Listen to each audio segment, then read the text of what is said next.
what's good with it, in the hood with it, gunners profiles, you know the styles, you know what it is. In a Menudo style, that's the style, in a direct fashion, guard! None of you. Now trip out. As you can tell by that thumbnail, couldn't put the Mac on them. They're the only thing that they could do to me and turn their back on, right? They turned their back on me. A lot of people go on the run for various reasons. If you're out there committing crime, if you're out there in the gang, if you're out there on the block, homie, there's going to come a time, a certain point in time in life when you must go on the run. You know, I've had to do it twice in my life. Maybe more than 2 times, but 2 times that I could recall that were very major in my life. Now, one was as a kid. And when I was a kid, you know, I had a lot of assistance, man. A lot of help. I don't want to say too many names, but let's just say that the homies were there for me. You know, they understood the situation, the plight that I had found myself in, you know, because of the barrio, because I was putting in work for the cause, what I truly believed in, not because I was directed to, not because anyone told me I had to, but because I chose to. And at that point in time, I was young in the game. I was a kid. The homies chose to back my play, and I got a lot of assistance from even people I didn't think about. Friends, families, friends, right? We did it like that in the Menudo style. And I've told that story. You know, I went on the run. I made it as a kid, on the run for murder, all the way to Asheboro, North Carolina. How did I do it? Very intricately, indubitably, right? It took a lot to get there, but I got there, and I had a lot of righteous, real ones with me, and a couple fakery, shaky, and bakery individuals that eventually end up giving up the ghost and telling on all of us. One in particular. But it was what it was. You know what I mean? When you're doing time, or you're faced with doing time, you know, a lot of people ain't going to go turn themselves in and go to court and go through all the emotions. Catch me if you can. I said that was the old saying back then. You know what I mean? I'm willing to go do the tiempo. I got to do the time. I said, but you're going to have to work for it. Now, the second time I went on a run, I started to notice something. You know, I was a little bit older, and I ended up catching a pegada at a club. And, you know, the breakdown goes like this. I actually went to a club, and at that particular point in time, you know, I thought I was the man in town. Now, I don't know if any of you ever thought that you were somebody that you quite weren't, or you had to put on this persona that you were just a little bit harder than you really were. You know, deep down inside, I think all of us just want to chill. We just want to kick back. Even if you're in the gang, you're in the water, you're a hitter, you're down with it, whatever. At the end of the day, man, you want that pan torta to go home to, right? You just want to kick back, eat a good meal, relax, and back to regular scheduled program in la mañana, right? In the morning, let's get back to it, homie. Gangbang was real, right? Especially in the 90s, 2000s. But, you know, when you're out there and you're the face of the block, or you're the face of the barrio, or everyone expects you to be a certain way because that's how you're always turned up. Turned up, ese. You know what I mean? You're definitely turned up, and your antennas are wiggling, and you're down to do what you got to do. Things are expected of you. But one thing that you expect, being that type of person and in that element, is you expect your homeboys, your camaradas, the people that you toiled in the soil with, to always back your play, to have your back. See, I remember as a young kid going on the run, doing a crime and going on the run, I had a lot of assistance. Just like I said, there was a lot of people, you know, I had places to stay, beds to sleep in, rooms were rented for me. People were plugging me in and helping me out. You know, it seems like as you get older, you know, those that you think are your loved ones are not really your loved ones. In fact, they're the total opposite. They want to turn their back on you, right? They don't want what you got going on to affect their livelihood, to affect their lives. See, if you got too much shine on you, if you're in the spotlight homes, if you're out there doing criminal activity, oh yeah, everyone's about promotion. Everyone's about, oh yeah, that's right, that's a good homie. That's a good homie. Hey homie, can I stay there? Well, no, because the way my old lady works, eh? Don't you, that's Pee-wee. Can you stay at Pee-wee's house? Nah, see?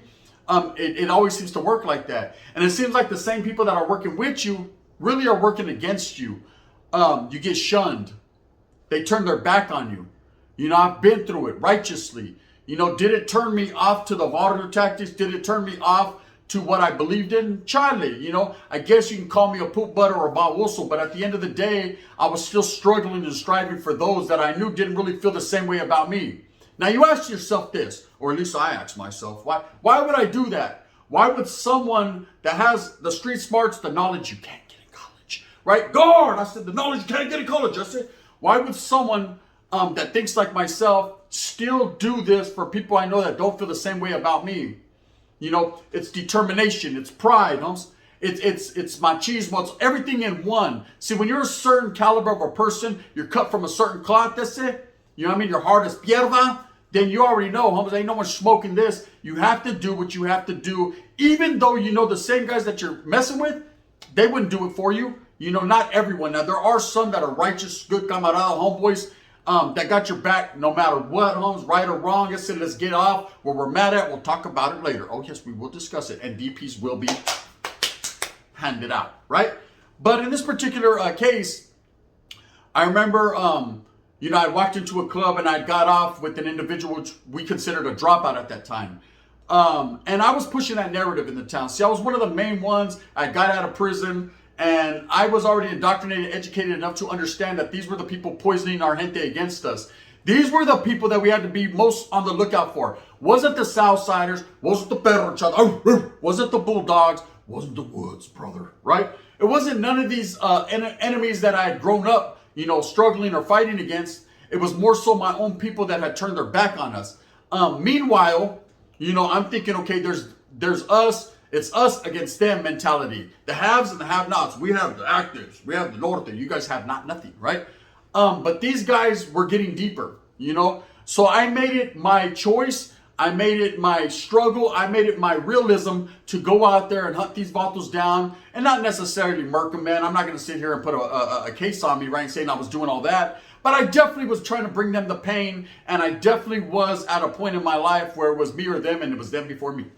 Now, I walked into a club. I've told the story before. I got off where I was mad at. I identified someone that was on a lista. I identified someone that was not supposed to be in that particular area, but he decided that for no other reason, he had the bolas to show up to that spot and maintain him and all his little gag of homeboys that he had going on right there. And of course, he was claiming a certain dropout gang. We're not even going to get to all that. It was what it was. I didn't care what he thought he was claiming or who he thought he was, but I was going to expose him for what he was, right? What he was I felt a coward, a traitor, and someone who had turned their back on the cause. And that at that point, a particular point in time, I was all for it. I was all in. A penny a pound. Orale. Active as hell, right?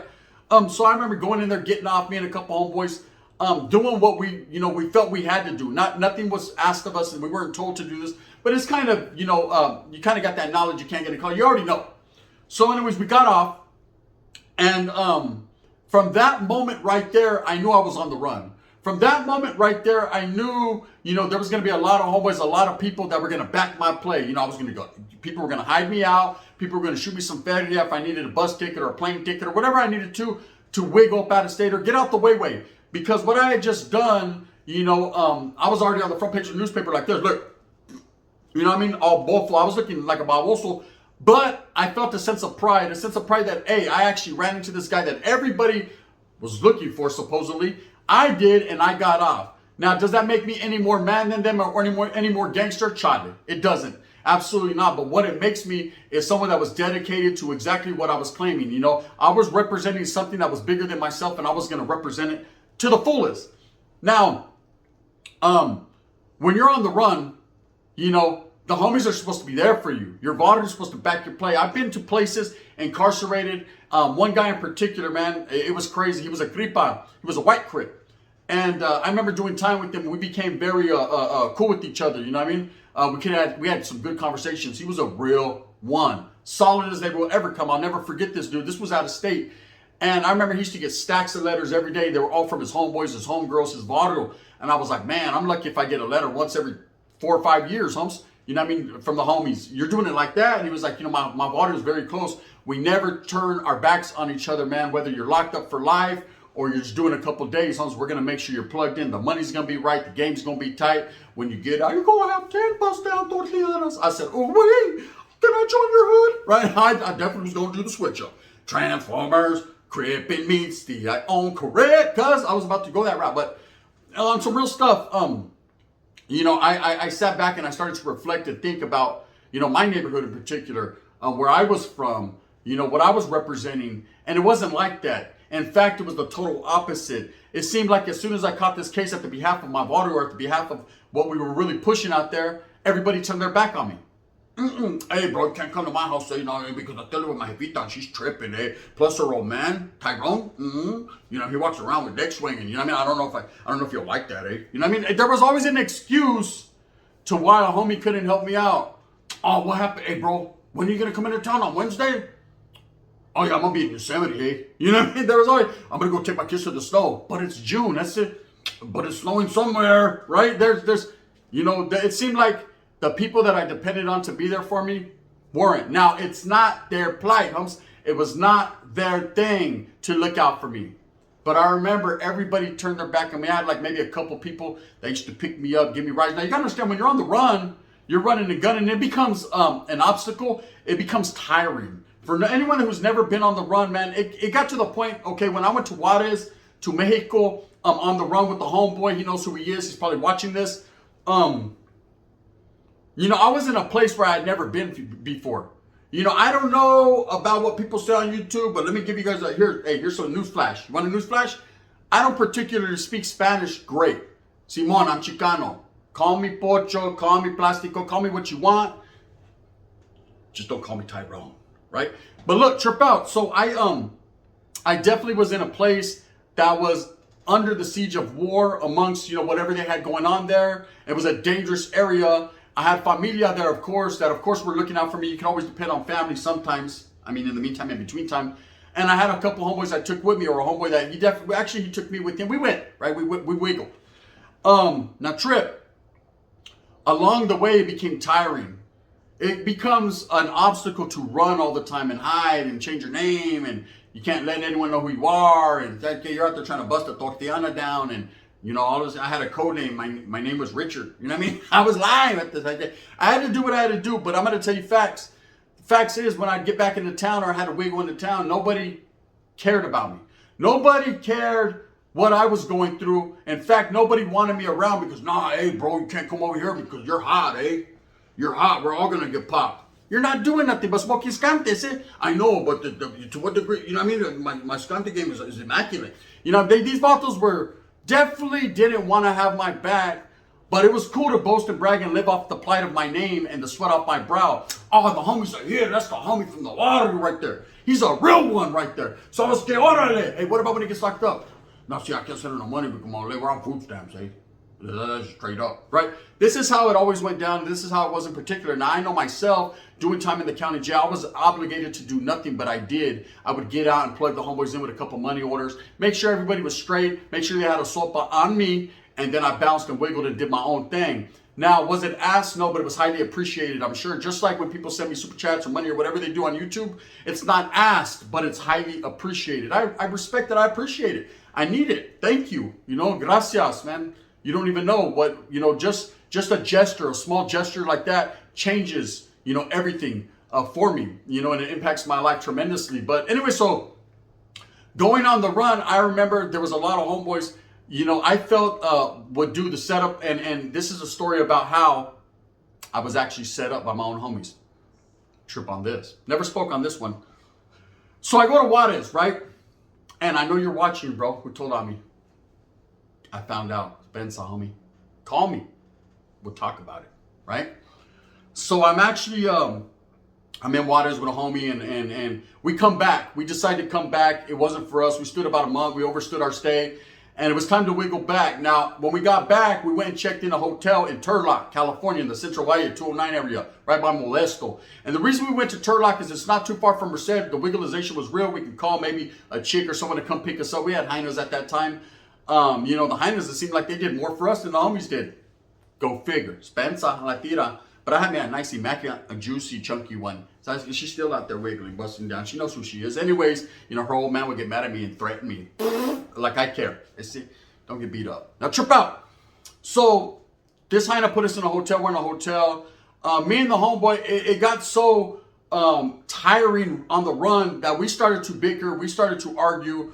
We started to not see eye to eye. It's like, hey, I had a certain thing I wanted to keep going. I said, let's go away.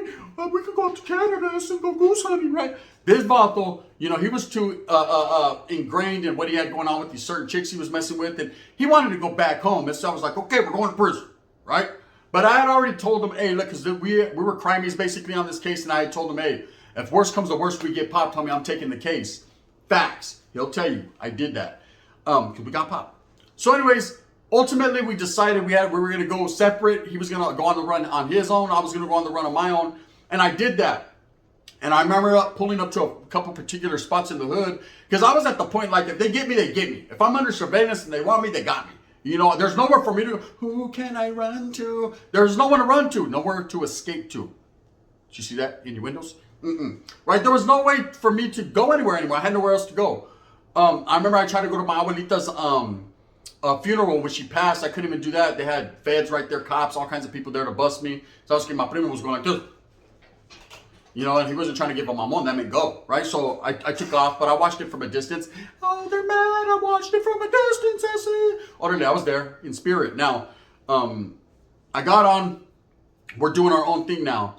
And so I remember going back to my old lady's pad, which was my pad at the time, and just saying, you know what, it is what it is. If I get popped, I get popped, man. I'm tired of this, you know. Ain't no one looking out for me. Every homeboy that I hit up for a little feria because I need a little help, you know, he always has an excuse. Hey, bro, no, you don't understand. I only get paid on the 1st and the 15th. What do you want, welfare, sir? I don't know to what degree of welfare we talking about here. I couldn't even get a vato to lend me a food stamp card so I could eat a sandwich. You know, I needed a sandwich. I was hungry. I wanted a sandwich. I'm the homeboy from the hood. I done put in hella work. I can't at least get a sandwich? Nuh-uh. Couldn't get a sandwich, right? They wanted me to go to prison and get the mangwich. And that definitely was never going to happen, right? I was going to go in there and I was going to eat me a sopita. Anyways, I knew prison was in my future, but the future of prison was what I was going to make of it. I was going to go in and say, on my time. Or was I? One never knows, does one. But the wind was definitely blowing. So trip out, I remember that day, man, I'm actually trying to hook up all these cell phones and do my thing. And my old lady, she's asleep. You know what I mean? She's a bust down tortillana, so she's sleeping. It's about 1 in the afternoon. And, oh, hell no, right? Cello. I already know what it is. I light up a frajo and run to the back of the room because, okay, this is going to be my last cigarro for a second or two. And boom, they come busting in. Get down. I'm down, right? I'm definitely down. I didn't bust down, but I got down. They snatched me up. There's a placa, they're laughing at me. We got him, we got our man. Oh, okay, whatever, G.I. Joe, you got me. Throw me in the back of the cop car and let's do it wiggling. Get me to the block where the homeboys got the Glock. Now I get to the block. Of course, I'm fully activated. I get cleared in a few days, and I'm doing what I do. I'm doing my norte thing. Not my norte thing, brothers. I said the norte thing, right? I'm doing it, and it is what it is. I ain't going to go into the particulars. You know, anyone that's ever functioned in Merced County on the block knows exactly what it do like, right? So I pursue like, I'm doing my thing. I'm making power moves wearing shower shoes, Gucci slippers, you know what I mean? Trying to pull hoes and strippers. But there ain't none there. But I'm definitely functioning. And I get my paperwork. And I remember getting my paperwork. Prior to me even getting my paperwork, my discovery, I actually got I got phone calls while I'm, you know, in the holding tank. You get free phone calls and shit. So I get a free phone call and I call my chick and she's crying. They got you. And really she's crying because now she has a chance to go out there and really bust down without me. And I should have been the one crying, you see, but it was her. And I'm like, what's up? I'm like, hey, don't even trip. I'm going to prison. You know what I mean? Go do what you got to do. It took her about 2 weeks. She met another homeboy, and that was it. They got married, had kids. He beat the hell out of her. Go figure, right? Anyway, so look, I'm tripping out. I'm talking to her, and she was like, hey, something funny happened. And I never keyed in on it until just the other day.